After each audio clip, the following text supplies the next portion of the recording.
Hello बच्चों, हम पढ़ रहे हैं पुष्पी पादपों में आकार की एवं रूपांतरण। पिछले वीडियो में हमने अध्ययन किया था कि मूसलाजड़ क्या होता है और मूसलाजड़ में कौन कौन से रूपांतरण पाए जाते हैं। इस वीडियो में हम अध्ययन करेंगे अपस्थानिक जड़ में पाए जाने वाले रूपांतरण। अपस्थानिक या जो रेशेदार जड़ होती है, इन दोनों में पाए जाने वाले रूपांतरण जो होते हैं वो कितने प्रकार के होते हैं। तो जिस प्रकार से मूसला जड़ें जो होती हैं उनमें भिन्न भिन्न प्रकार की क्रियाओं के लिए, विशिष्ट क्रियाओं के लिए जड़ों में रूपांतरण होता है, इसी प्रकार से रेशेदार व अपस्थानिक जड़ों में भी अलग अलग कार्यों के लिए रूपांतरण होता है। तो इनमें भी भोजन संचय के लिए रूपांतरण होता है, भोजन संचय हेतु रूपांतरण। इसके साथ होता है इनमें यांत्रिक आधार प्रदान करने हेतु रूपांतरण, और तीसरा होता है कुछ और विशिष्ट कार्य, इन दोनों से भी हट करके कुछ और विशिष्ट कार्य हेतु रूपांतरण। तो इस प्रकार से रेशेदार और अपस्थानिक जड़ें जो होती हैं वह भोजन संचय करती हैं, तब इनमें भिन्न भिन्न प्रकार की जड़ें दिखाई देती हैं। यांत्रिक आधार प्रदान करने के लिए रूपांतरण करती है और विशिष्ट कार्यों के लिए रूपांतरण करती है। तो भोजन संचय के लिए इनमें पाए जाने वाले रूपांतरण जो होते हैं वो निम्नलिखित प्रकार के होते हैं।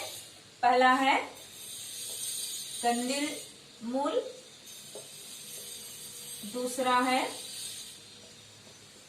ग्रंथिल मूल, तीसरा है गुच्छ मूल, चौथा है मणिकामय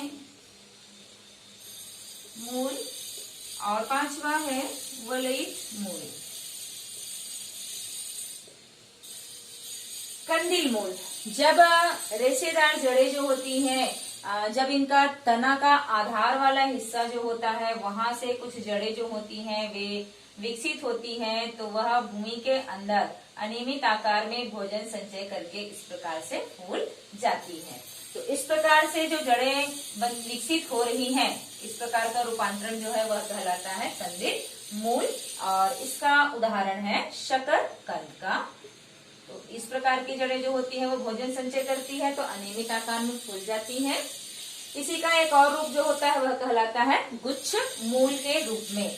गुच्छ मूल में क्या होता है, इसमें भी तने के आधार वाले हिस्से से ही अपस्थानिक जड़ें जो होती हैं वह निकलती हैं और भूमिगत होती है, और यह भूमिगत होकर के इस प्रकार से फूल जाती है, तो गुच्छे के रूप में यह दिखाई देती है, इसीलिए इनको कहा जाता है गुच्छ मूल।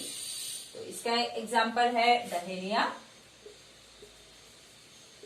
डहेलिया में इस प्रकार की जड़ें पाई जाती हैं गुच्छे के रूप में। अगला जो भोजन संचय हेतु रूपांतरण है वह है ग्रंथिल मूल के रूप में। इस प्रकार की जो जड़ें होती हैं इनमें जब जड़ें जो होती हैं, इस प्रकार का रूपांतरण भी तने के आधारी हिस्से में पाए जाने वाले अपस्थानिक जड़ों से होता है। इनसे विकसित जड़ें जो होती है वह भूमि में गहराई तक जाती है और उसके पश्चात में इस जड़ का जो अग्रभाग होता है वह भोजन संचय करके फूल जाता है, एक अनियमित आकार जो होता है वह ग्रहण कर लेता है। तो इस प्रकार से जड़ का अग्रभाग जो होगा वह भोजन संचय करके फूल जाता है। तो इस प्रकार के रूपांतरित जड़ को कहा जाता है ग्रंथिल मूल। इसका उदाहरण है आमा हल्दी या अदरक, इसके उदाहरण हैं। अगला भोजन संचय हेतु रूपांतरण है मणिकामय मूल। मणिकामय मूल जो होता है, इस प्रकार के रूपांतरण में जो रूपांतरित जड़ें होती हैं वह कुछ कुछ दूरी पर फूलती जाती है। इस प्रकार से कुछ कुछ दूरी पर ये क्या होती जा रही है, फूलती हुई जाती है भोजन संचय के कारण। तो यह जड़ जो है वो कुछ इस प्रकार से दिखाई देगा जैसे मोतियों की माला है। तो इस प्रकार की जड़ें जो होती है वो कहलाती है मणिकामय मूल। इसका उदाहरण है डायोस्कोरिया।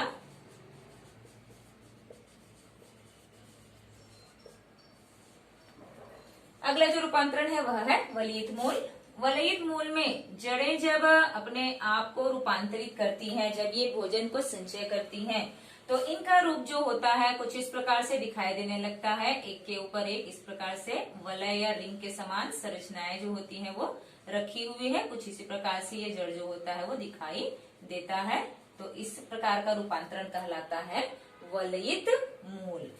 इसका दूसरा उदाहरण है इपी कॉक में पाया जाता है इस प्रकार का रूपांतरण। इस प्रकार से रेशेदार और अपस्थानिक जड़ें जो होती हैं जब भोजन संचय के लिए रूपांतरण करती हैं तो उनमें निम्नलिखित प्रकार का रूपांतरण पाया जाता है। अपस्थानिक जड़ों में और रेशेदार जड़ों में अगला जो रूपांतरण पाया जाता है वह होता है यांत्रिक आधार प्रदान करने के लिए रूपांतरण। यांत्रिक आधार प्रदान करने के लिए जो पौधों में रूपांतरण होता है उसमें से एक होता है स्तंभ मूल के रूप में, दूसरा कहलाता है अवस्तंभ मूल, तीसरा होता है आरोही मूल, चौथा है चिपकने वाली मूल और अगला पांचवा जो होता है वह होता है संकुचनशील मूल। तो इस प्रकार से पौधे जो होते हैं वो क्या कर रहे हैं, मूल पौधे जो होते हैं उनकी जड़ें अगर कमजोर हो जाती हैं या तने जो होते हैं उनको सहारा प्रदान करने की आवश्यकता होती है तो वो इस प्रकार का रूपांतरण करते हैं। इसमें से पहला है स्तंभ मूल। स्तंभ मूल का उदाहरण हम देखेंगे बरगद।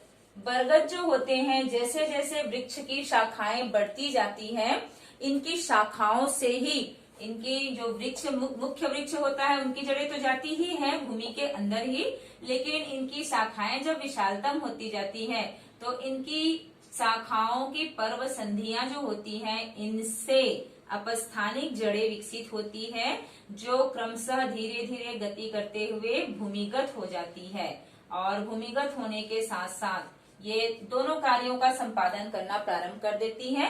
इन तनों को, इन शाखाओं को ये सहारा प्रदान कर रही हैं, साथ ही साथ भूमि में उपस्थित जल और खनिज पदार्थों का अवशोषण करने का भी कार्य करती जाती है। तो इस प्रकार से ये बरगद जो होती हैं इनकी शाखाएं जो होती हैं वह स्तंभ मूल के द्वारा अपने आप को सहारा प्रदान करती हैं।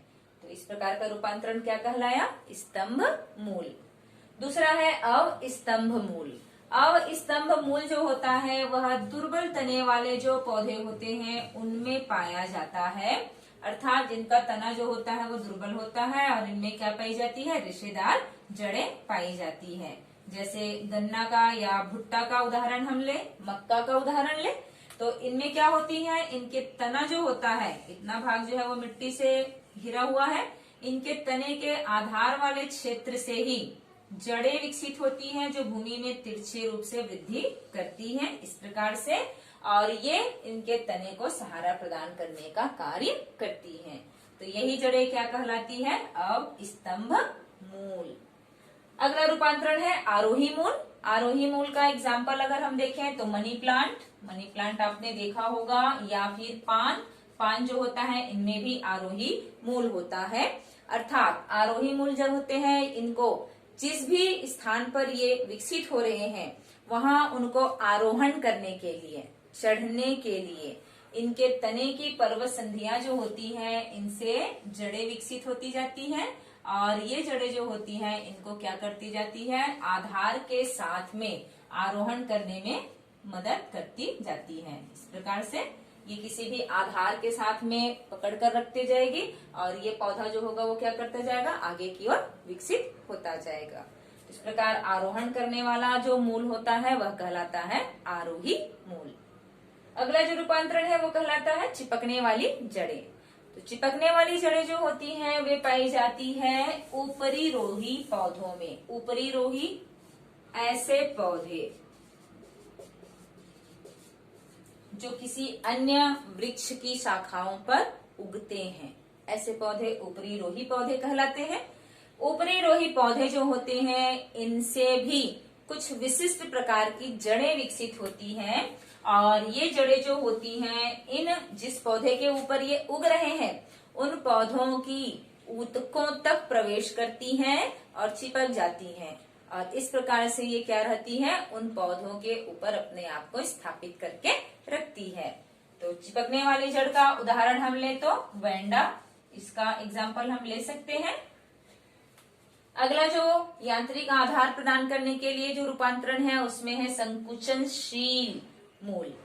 संकुचनशील मूल जो होता है यह जिमीकंद, अरबी जैसे पौधों में पाया जाता है। और ये जिमीकंद या अरबी जो होते हैं वो वास्तव में क्या है, एक रूपांतरित तना होते हैं।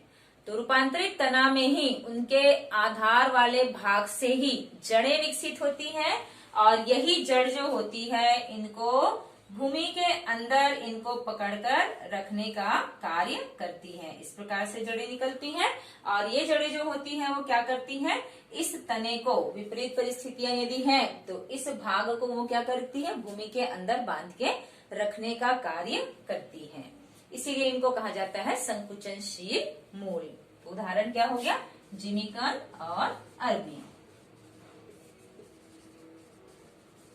इस प्रकार से यांत्रिक आधार हेतु अपस्थानिक जड़ें जो होती हैं इस प्रकार का रूपांतरण करती हैं।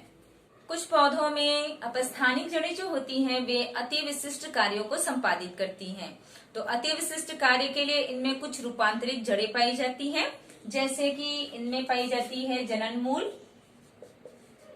जनन मूल का उदाहरण हम देख सकते हैं शकरकंद, शकरकंद में पाई जाती है। इसके अतिरिक्त देखते हैं प्रचूषी मूल। प्रचूषी मूल जो होता है वह पाया जाता है वेंडा में। और देखते हैं चूषक मूल। चूषक मूल उपस्थित होता है अमरबेल में। और है परिपाची मूल। परिपाची मूल पाया जाता है ट्रापा और टीनोस्पोरा में। और अगला है प्लावी मूल। तो प्लावी मूल जो होता है यहाँ जलीय पौधों में पाया जाता है, जैसे कि जूसिया।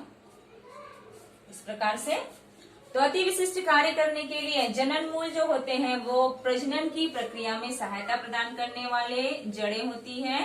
अर्थात कुछ भूमिगत जड़ें जो होती हैं इनमें कलियां बनती हैं, कलियां विकसित होती हैं और ये कलियां जो होती हैं इनमें क्षमता होती है कि बिल्कुल इसी के समान एक पौधे का विकास कर सके। तो ये कलियां युक्त जो जड़ें होती हैं इन्हीं को कहा जाता है जनन मूल। तो शकरकंद जो होता है यह भूमिगत एक जड़ होता है और इसमें भी कलियां उपस्थित होती है। तो इस प्रकार का रूपांतरण कहलाया जनन मूल। दूसरा है प्रचूषी मूल। प्रचूषी मूल जो होता है ऊपरी रोही पौधों में पाया जाता है। ऊपरी रोही पौधे जो होते हैं इनकी कुछ जड़ें जो होती हैं, चूंकि ये किसी और पौधे के अधिपादप या ऊपरी रोही पौधा कहलाता है, किसी न किसी पौधे के ऊपर ये क्या होते हैं, इस प्रकार से विकसित होते हैं ये पौधे जो होंगे वो। तो इनमें दो प्रकार की जड़ें होती हैं। एक जो होती है वो चिपकने वाली जड़ें जो इनके ऊतकों में धस करके इनको स्थापित करके रखती है, और दूसरी जड़ पाई जाती है जो कहलाती है प्रचूषी मूल। इस प्रकार की जड़ पाई जाती है। ये प्रचूषी मूल जो होता है इनमें कुछ विशेष प्रकार के ऊतक होते हैं जो कहलाते हैं वेलामेन, और इन्हीं के द्वारा इस हवा में उपस्थित ये आर्द्रता का क्या करते हैं, अवशोषण करते हैं और प्रकाश संश्लेषण करके अपने लिए भोजन का निर्माण करते हैं। तो जो जल की मात्रा होगी उसको इसी आर्द्रता से वो क्या कर लेते हैं, अवशोषित कर लेते हैं, ग्रहण करते हैं। तो ऐसी जड़ें जो होती हैं वो कहलाती है प्रचूषी मूल, जो उदाहरण है जिसका वेंडा। अगला रूपांतरण है चूषक मूल या अमरबेल। अमरबेल जो है एक परजीवी पौधा होता है, इनमें प्रकाश संश्लेषण की क्रिया नहीं होती है। तो ये पौधे क्या करते हैं, इनमें विशिष्ट प्रकार की जड़ें उपस्थित होती हैं जो कहलाती हैं चूषक जड़। ये चूषक जड़ जो होते हैं ये जिस भी पौधे पर आश्रित हैं उस पौधे के जाइलम और फ्लोएम तक प्रवेश कर जाती हैं और वहां से ये भोजन को क्या करती जाती है, अवशोषित करते जाती है। तो इस प्रकार की जड़ जो होती है वो क्या कहलाई, चूषक मूल। अगला है परिपाची मूल। इसका एग्जाम्पल है ट्रापा। परिपाची मूल जो होते हैं ये हरे रंग के होते हैं। कुछ पौधों में जड़ें जो होती हैं वो हरे रंग की हो जाती हैं और हरे रंग की होकर के ये क्या करना शुरू कर देती हैं, प्रकाश संश्लेषण करना शुरू कर देती हैं। इनमें दोनों प्रकार की जड़ें उपस्थित होंगी। एक जड़ जो होगा उनको स्थापित करके रखने का कार्य करता है और दूसरा जड़ जो होता है वो क्या हो जाता है, हरे रंग का हो जाता है और प्रकाश संश्लेषण करके भोज्य पदार्थों के निर्माण में सहायता प्रदान करता है। तो ऐसी जड़ें कहलाती है परिपाची मूल। अगला रूपांतरण प्लावी मूल जो पाया जाता है जूसिया में। प्लावी मूल होता है ये तैरने में सहायक जड़ें होती हैं। तो कुछ पौधे जैसे कि जूसिया है ये जलीय पादप है, इनमें मूल जड़ें जो होती है उनके साथ ही साथ इनके तने जो होते हैं उनके आधार भाग से कुछ जड़ें फूली हुई संरचना के रूप में स्पंजी जड़ें जो होती हैं वो विकसित होती हैं इस प्रकार से। और ये जड़ें जो होती हैं वो क्या करती हैं, इनको तैरने में सहायता प्रदान करती हैं इस प्रकार से। तो ये जड़ें जो है वो क्या कहलाती है, प्लावी मूल कहलाती हैं। ये पानी में इनको तैरने में सहायता प्रदान करती हैं। तो इस प्रकार से जो जड़ होते हैं उनमें भिन्न भिन्न प्रकार के रूपांतरण पाए जाते हैं।